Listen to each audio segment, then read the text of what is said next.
Hope everybody's doing well. I did not plan on going live today. I had read the recent Christopher Mellon, actually, it was posted this morning.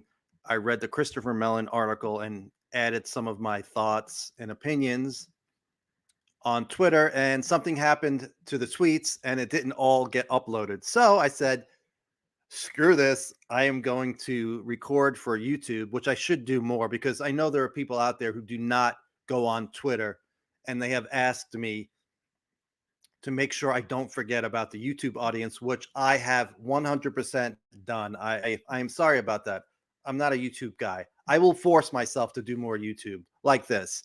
And if I get interrupted with the dog going crazy because I went live, so be it. We'll deal with it. So everybody knows, anybody who's been following closely, Senator Kirsten Gillibrand proposed new language, an amendment to the National Defense Authorization Act, and it's really, really good. And most of us think that Christopher Mellon and Luis Elizondo had a hand in helping to shape that language. So Mellon just posted his take on it, and we all wanted to hear his take. You know, it looked good to us, but and if there are people watching right now, I'm not even looking at comments. I'm just reading. I went live for the hell of it to force me to do it, and it's going to go up no matter what. So if I mess up, I mess up. I'm going to read the article, um, give my opinions, and like I said, some people were waiting to hear Mellon's take because while we thought the language was great, Christopher Mellon has experience with this, so we wanted to hear and wait what he had to see what he had to say, and we did. So this is his article. Congress should support the Gillibrand Amendment. And I will interrupt this with one article, a blog that I wrote, quoting George Knapp and Robert Bigelow. Although the UAP task force was a good beginning, it is clearly not up to the job of undertaking a serious effort to assess the UAP issue and determine whether it entails revolutionary technology or poses a grave threat. The task force has done all that could be expected given its resource limitations and negligible authorities, but it is struggling to move forward, and the services and agencies can ignore them without consequence. So I am going to flash back to, I think it was January of this year, and I'm going to read from a blog I did that focused some on the fate of the UAP task force. And I just need to find where it is on my computer. So this was a report that George Knapp put out. I'm not sure if it was on KLAS or not, but it was a video report. I know it was on Mystery Wire, and it's January of this year, and I blogged about it. He said, sources familiar with the task force say there's been a major change at the top. The high-ranking official who's led the UFO investigation for years is out. The name has not been made public, but we've learned it's the same official who's been briefing Congress since 2018 and who's been directly responsible for getting elected officials interested in the subject. The Navy assigned the official to other duties. So basically, the perfect guy for the job. He's been doing this since 2018, and they booted him. Get out of here. And they replaced him. So that's not good news. And George realized that and reported on it. And then during his interview, I think it was in December or January, he interviewed Robert Bigelow. Um, so for people who don't know, Bigelow Aerospace, they were the contractor, BASS, Bigelow Advanced Aerospace Studies. They ran the OSAP program, Advanced Aerospace Weapon System Applications program, that studied UFOs and related phenomena, paranormal stuff. And some of it was at Skinwalker Ranch. So Bigelow says to George, he goes, a friend of yours and mine, who up until just very recently ran the whole program for the United States, right? Of things off the East Coast and West Coast and so forth. And he just ran it. And so he is the best qualified person to run this program the United States has. And he now no longer runs it. And they've got somebody that's a couple of ranks lower than him to run the program. And my personal opinion is there's an effort that's going to try to eliminate this or put this back in a back draw compartment now. So there's going to his opinion is, Bigelow, there's an effort that's going to try to eliminate this or put this back in a back draw compartment now because they've changed the rank as to who's in charge. And Knapp says, change the rank, the guy who's most knowledgeable out of it, giving them an impossible task to write the master report in 6 months with no budget. Basically, the 6-month report is the 180-day report that we got in June. And Bigelow goes, right. Knapp says, and the guy who's in charge of it now, by the way, is doing it on his own dime, his own time. Bigelow's like, yeah, that's right. So this was January. So I believe I've heard that certain members of Congress heard about this report that George did, and that played a role in them asking for more information when they saw that.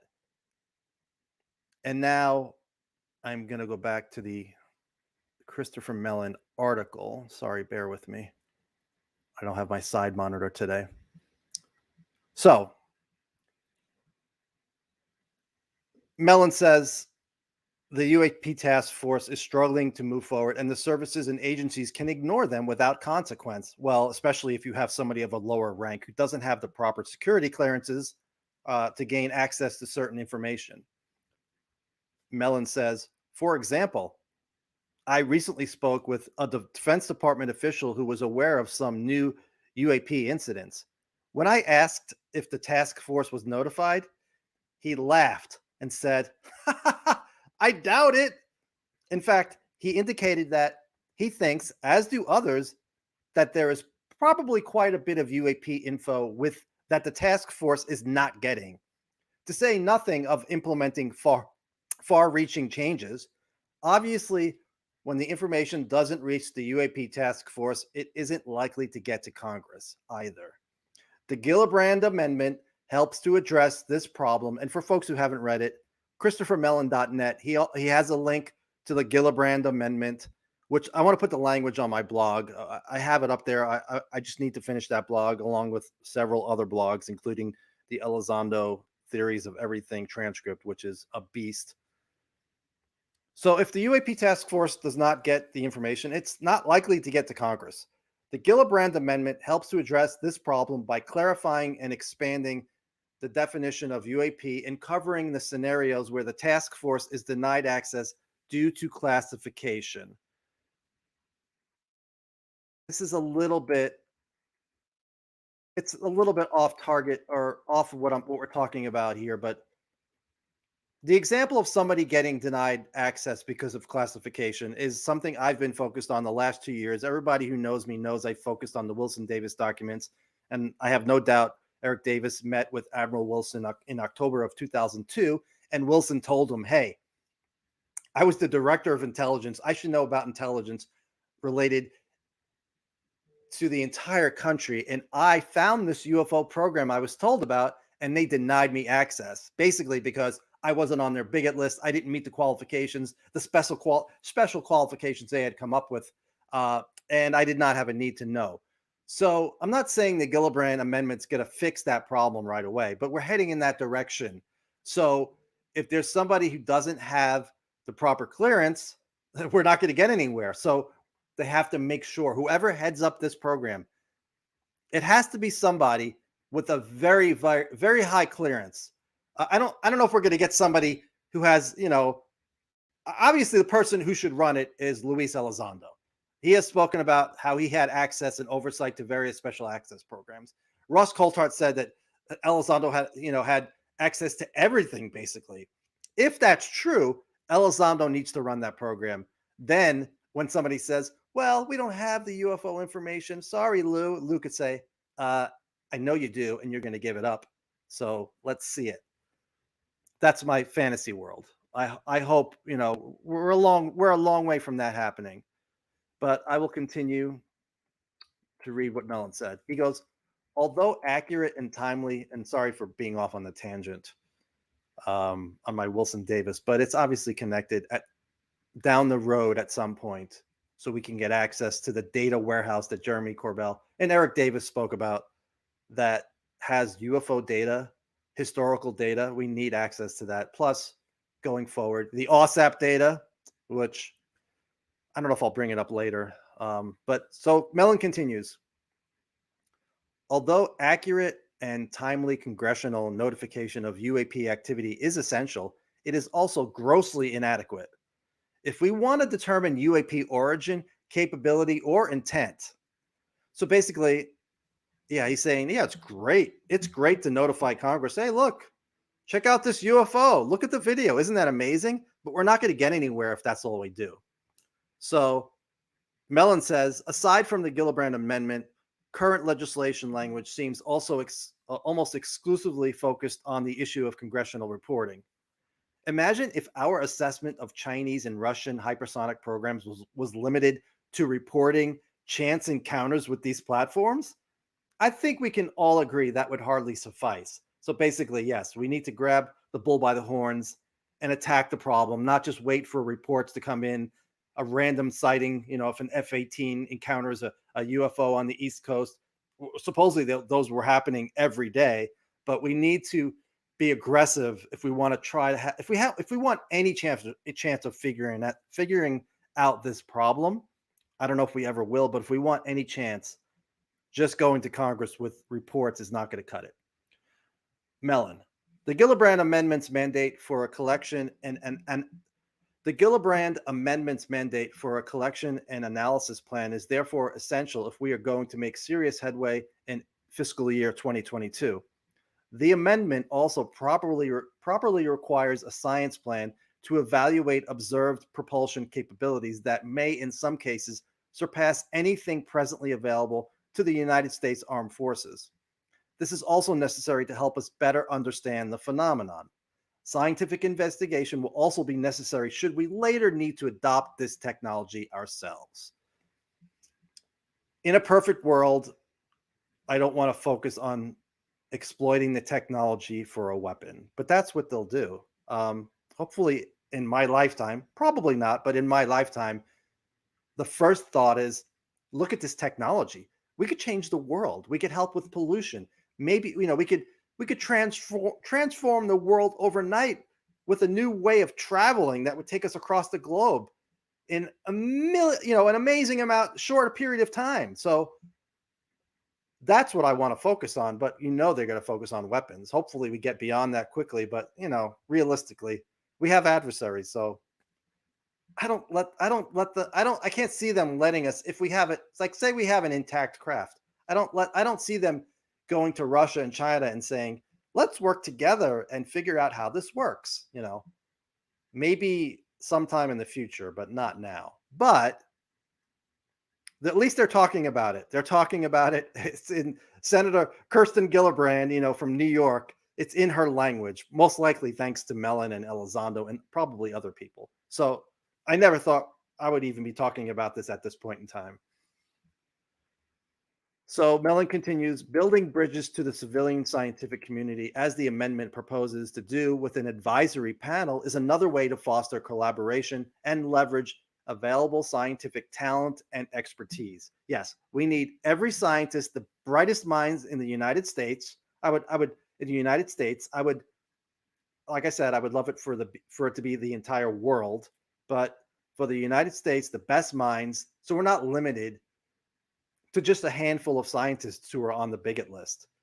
I will mention Bob Lazar only because, and I know he's controversial, and I'm still in the middle on Lazar, but he mentioned how he worked with a very small amount of scientists, and that's not the way to figure things out. I will then mention, and I know Eric Davis would kill me for mentioning him, even in the in the adjoining or next sentence related to Bob Lazar, but Eric Davis is the one who said on, I think it was Alejandro Rojas's show in 2018, he said it was like 1/1000th of the population knows about these programs.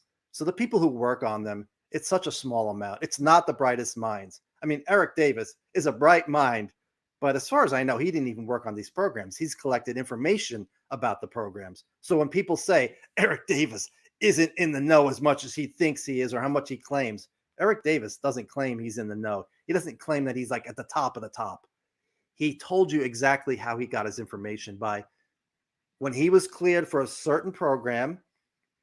You know, if he was read into a program and he spoke to somebody else who was in that program and the subject of UFOs came up, the other person would say, "Oh, really? You worked in a UFO program?" And Davis would say, "Yeah." And then the guy would say, "Well, I worked in a UFO program too, a different one. Let me tell you, let's share information. I can tell you up to this point, I could tell you what we did."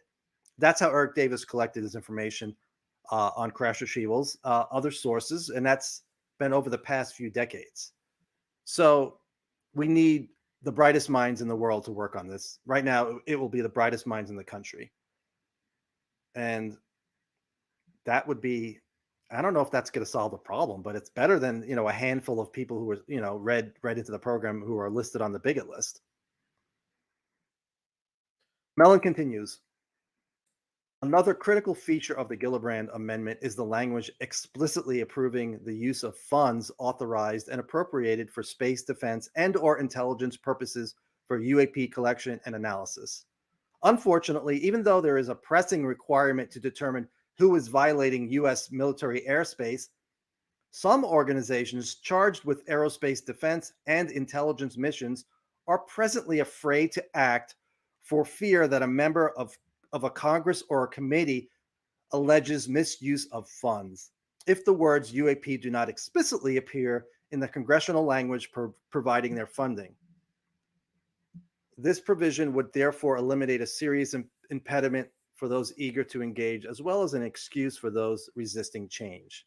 And the person that comes to mind as far as complaining about a misuse of funds, the only one that comes to mind is Senator Rand Paul, who bitched about ATIP and how it was a waste of money.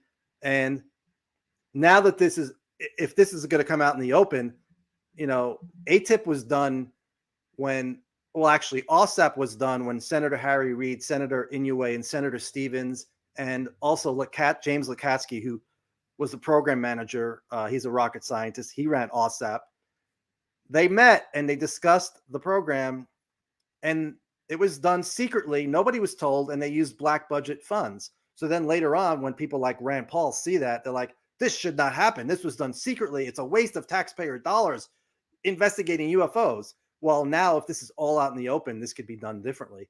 I would say, Senator Paul, would you like me to read you into the program? I'm going to show you a video right now. And watch this video. Sorry, my phone is going off. Give me 1 second, guys. I will get back to the Rand Paul. So, yeah. So this will be out in the open. Before it was using black budget funds and it was all quiet. Hardly anybody knew about it. I think Lukatsky said a very small amount of people in his office even knew about it. So, you know, his superiors did, but that was about it. So if this is out in the open, that's not a problem. And then I would show Rand Paul, whoever else can get read into the program, say, here you go. Here's the 22-minute video. You think this is our technology, Mr. Senator Paul? Don't you think we should study this and figure out what the hell is violating our airspace? I would love if one of those videos could be made public. Then we could do it in a public forum. And then if Rand Paul or whoever else says there's nothing here, at least the American public can say, listen, we saw it too. That needs to be studied. Are you insane? So that's why this being out in the open is very, very important. Mellon continues, crucially, the amendment also recognizes the need to engage line organizations, which are organizations that actually execute programs. as opposed to trying to dump all responsibility to oversight and policy organizations. The amendment also attacks the traditional United States government stovepipe problem as never before.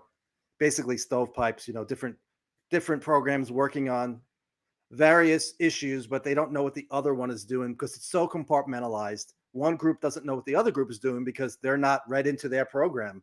They could be working on that has been a problem in the past. I don't know if it's been a big problem, but you could have two programs working on the same issue, but they wouldn't know it because they're not allowed to know what the other program is working on because of the security clearances, in a special access program, especially in an unacknowledged special access program. So the amendment also attacks the traditional USG stovepipe problem as never before, not only helping get DoD and the intelligence community on the same page, but also recognizing the need to collaborate with organizations like the FAA and NASA that have overlapping responsibilities. Thinking outside the narrow box of traditional jurisdictions is valuable and all too rare.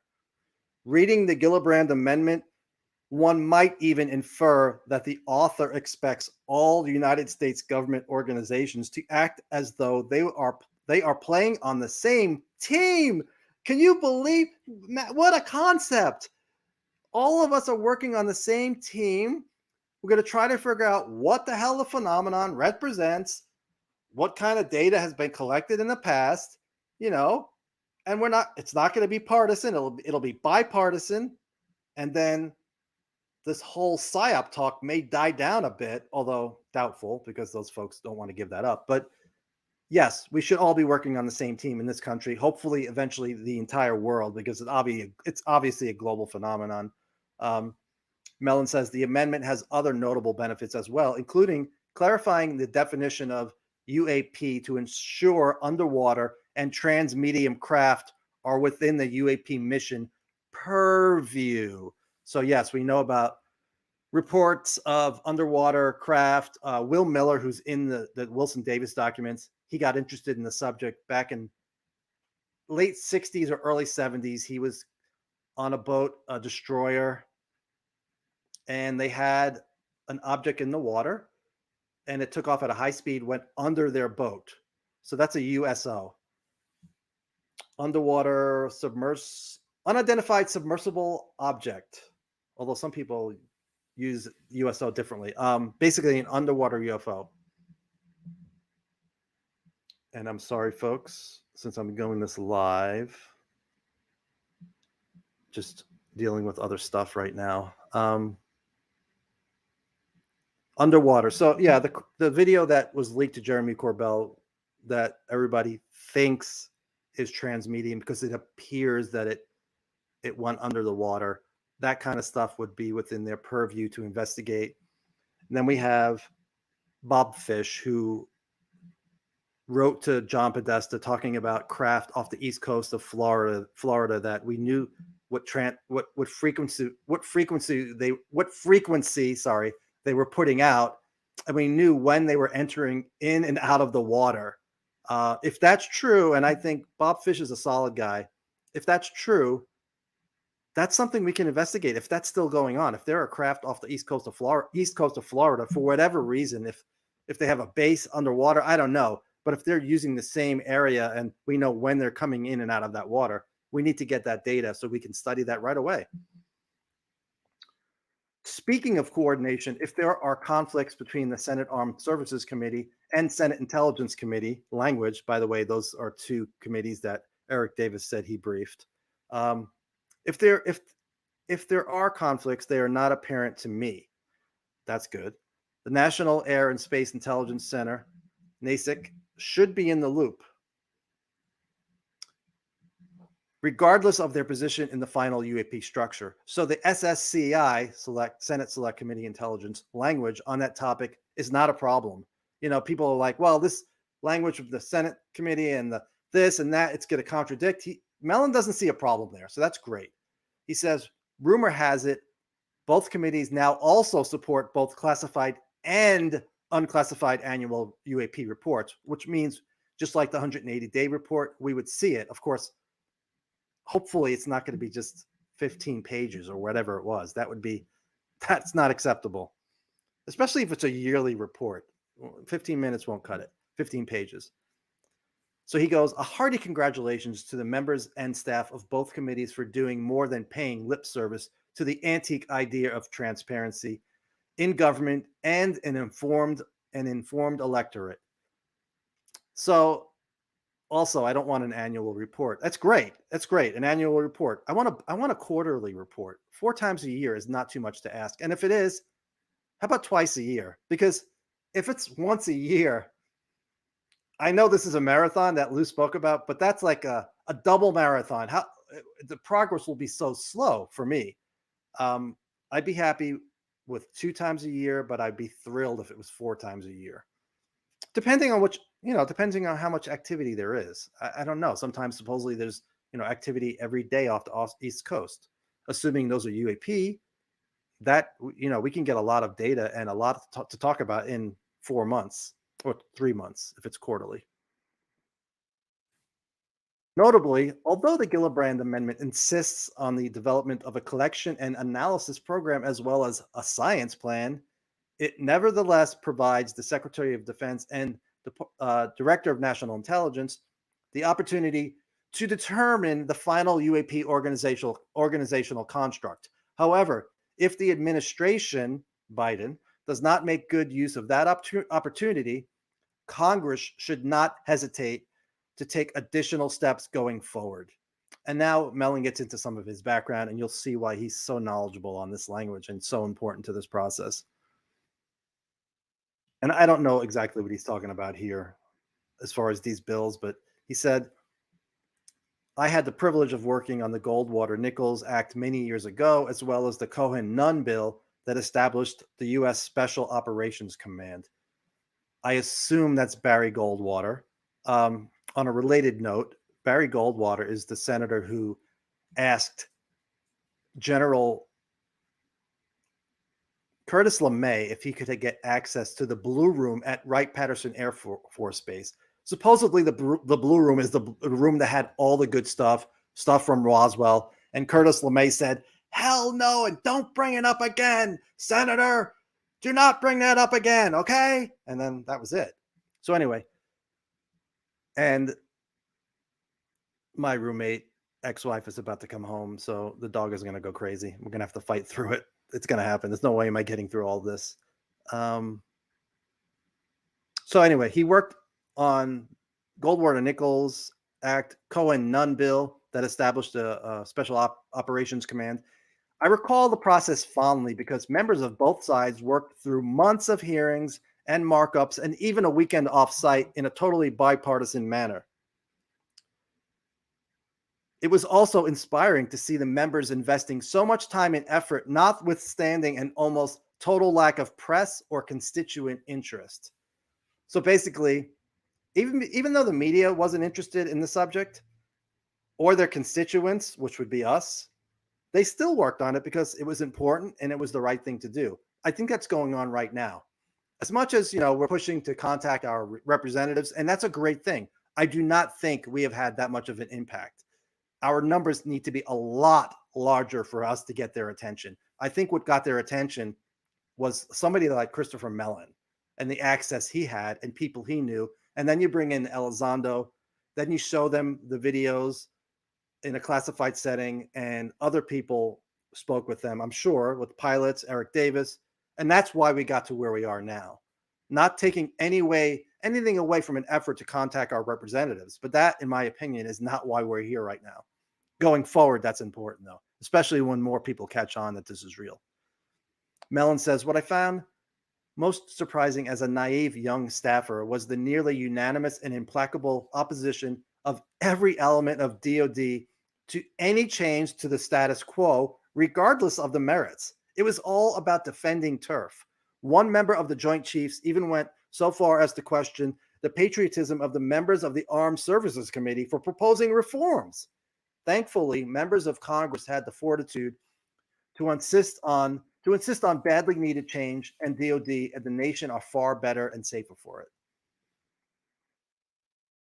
So basically, yeah, they resist change big time. I mean, we have our own problems with UFOs when it comes to the Collins elite type and people thinking it's demonic and other people thinking it's a waste of time, it's unscientific and it's pseudoscience and people just thinking it's a waste of time. But then you on top of that, you have with every subject, they resist change. So we're battling a lot of quote unquote enemies here, but I think we will succeed eventually.